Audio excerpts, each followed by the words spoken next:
So yeah, Caitlin Clark is going to be an all-star. And if you guys have not seen the media, what the media are doing, I'm just sitting there like, why do they think this is going to be any different?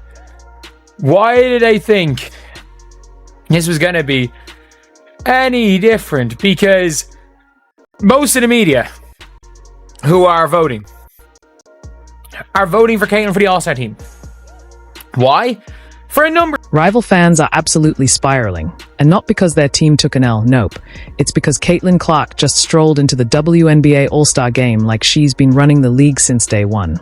The media handed her the golden ticket, and now the backlash is melting down faster than ice cream on an Arizona sidewalk. Was it talent, hype, or just pure, unfiltered chaos magic? Whatever it is, the internet's in flames. Grab your popcorn. This meltdown is messier than a group chat with your exes. Let's unpack it. Caitlin Clark, the only WNBA player receiving over 500,000 fan votes for the WNBA All-Star Game. Aaliyah Boston, Kelsey Mitchell, Lexi Hull, the Fever 4, sitting in the top 10 when it comes to WNBA fan voting for the All-Star Game. Every chance the Indiana Fever fans, every chance Caitlin Clark fans, every time they have a chance to show up.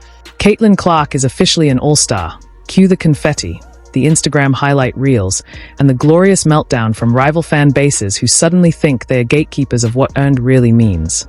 Because nothing screams "I'm totally not mad" like rage tweeting in all caps at 2 a.m. while your team limps along with a 14-21 record and a prayer. So the two best players in the WNBA, at least to me, are all-star captains. That being Caitlin Clark and Napheesa Collier. Of course, Clark, Indiana Fever superstar. Collier, star of the Lynx, who is having an MVP season. Clark has had a little bit of an up and down season for her, relatively speaking, because she's been in and out of the lineup. Collier did miss a few games with a back issue as well. And of course, Clark had the shooting slump before she went out with the latest injury. Don't know how much that was related or is related, but Clark's impact on the floor is apparent when you see her there and when you see her off, and her numbers are still awesome.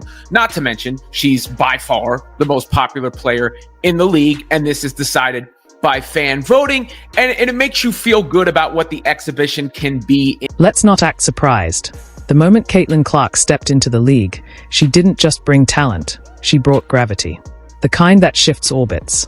Ratings soared, attendance doubled, and her merch vanished faster than Beyoncé tickets. And yet, here we are again, trapped in the endless rerun called Haters, the never-ending saga. Somehow, the same player putting up stats and hauling an entire franchise back to relevance is still being called overrated. Mostly by fans whose teams would gladly trade their entire starting five just to feel that kind of spotlight. Pretty clear. There are two key WNBA players that are on a different level than the rest of the WNBA. And when it comes to Caitlin Clark, she's even another step up from the person that finished second. But look, it'd be irresponsible of me not to mention Napheesa Collier in all this because, well, she got over 1.1 million votes herself. At this point, it's obvious. There are two WNBA players operating on a completely different level, and Caitlin Clark is a full step above even the one who came in second. But let's be fair, it would be irresponsible not to mention Napheesa Collier, who pulled in over 1.1 million votes herself. So if Caitlin Clark isn't an all-star, then seriously, who is? What more does a rookie have to do? Juggle flaming batons while hitting logo threes with her offhand? Solve climate change during halftime? Because averaging 16.3 points, 6.2 assists, and 5 rebounds a night with a bullseye on your back should be more than enough. If that doesn't scream all-star, maybe we need to toss the whole concept in the bin and replace the game with a cornhole tournament featuring backup mascots. Caitlin, when she's played, has been the best guard in the WNBA. She has. I mean this when I say this. It is it's not like she's like a stratospherically better than a Skylar Diggins, but she's been better when she's been on the floor than any other guard. Even in her slump, she had a 20 and 10 game. She had a 20 and 10 game in her slump. She set the record of most 20 and 10 games. She's the only guard with triple-double.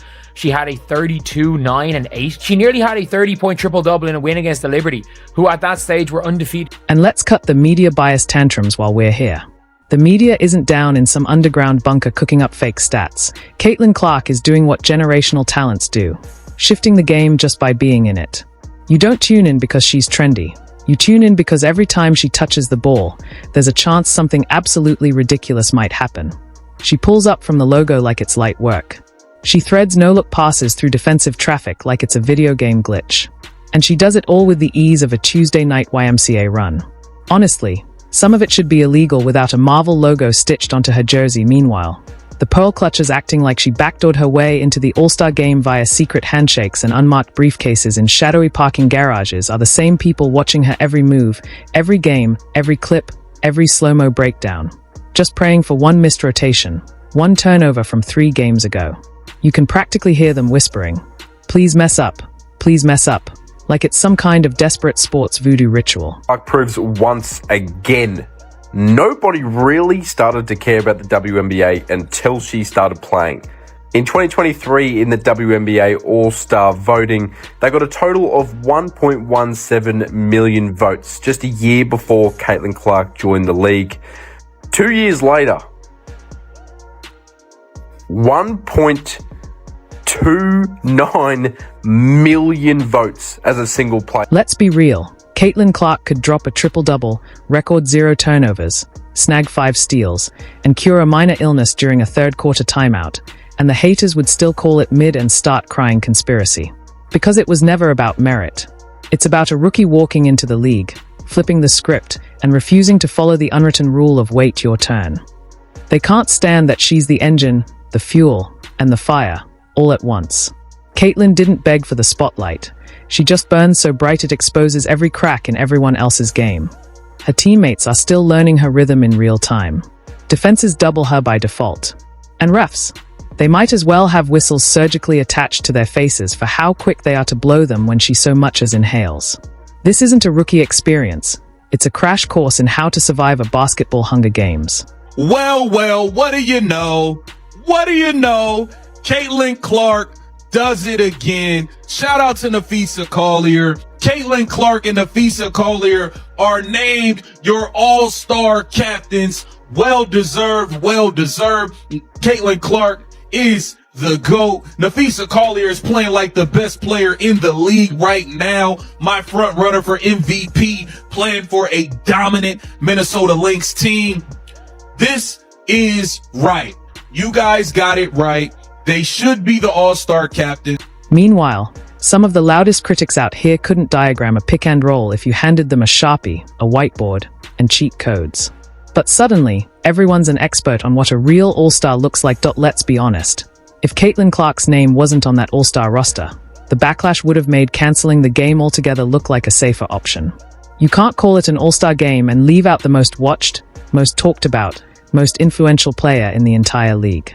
That's not a game. That's brunch and sneakers. And then there's the she's only popular crowd, stomping around like popularity is a flaw. Since when did being wildly entertaining become a bad thing? Sports aren't a tax seminar. They are supposed to be thrilling, debated, obsessed over. Without Caitlin, this all-star game would be viewed by the players' families, 3 unpaid ESPN interns, and one guy who forgot to turn off SportsCenter. Caitlin's not just a player. She is the WNBA's marketing department, brand manager, and executive producer, all rolled into one. And yet people still act like her inclusion is some kind of scandalous injustice. By the way, and there was no slumping Sabrina Ionescu.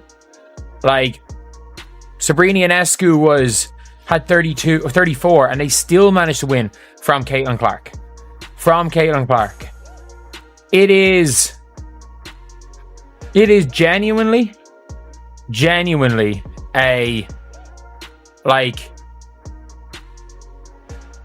an unquestionable one that Caitlin Clark is being top 4 guards. And I think, it's unquestionable when she's played that it's top 4 guard. I think if you wanted to not vote her in, if 50% of the media people did not vote Caitlin Clark in as an all-star, and their logic was she hasn't played enough games, and the 4 all-stars were Alicia Gray. Like, has Sabrina, Caitlyn's been better than Sabrina. What's actually unjust isn't Caitlin Clark making the All-Star game. It's the exhausting amount of energy being spent trying to tear her down while everyone conveniently ignores the massive elephant in the room. Caitlin Clark is doing more for the WNBA than any PR campaign ever could. She's not just the face of the league. She's the drawbridge to an entirely new era. New fans, new sponsors, new believers. Her stats? Elite. Her vision? Unbelievable. Her presence on the court? So magnetic it forces veteran defenders to completely rethink how they guard the perimeter. If that's not all-star material, then maybe we should just start selecting rosters based on vibes and astrology charts, because clearly, the bar has been buried somewhere underwater. The outrage isn't really about merit. It's about disruption. Clark is shaking up comfort zones like a soda can in a paint mixer. And the people who seem the most offended, they are the ones who feel their grip on relevance slipping. They don't hate her, they hate what she represents. Change. Loud, unapologetic, undeniable change. So yes, rival fans are furious. And honestly, they should be. Their carefully curated gatekeeping just got dunked on by a rookie, and it wasn't even close. Caitlin Clark didn't just earn her All-Star nod. She redefined what an All-Star looks like, not just numbers, not just highlights, but impact, transformation, and the kind of momentum you can't fake.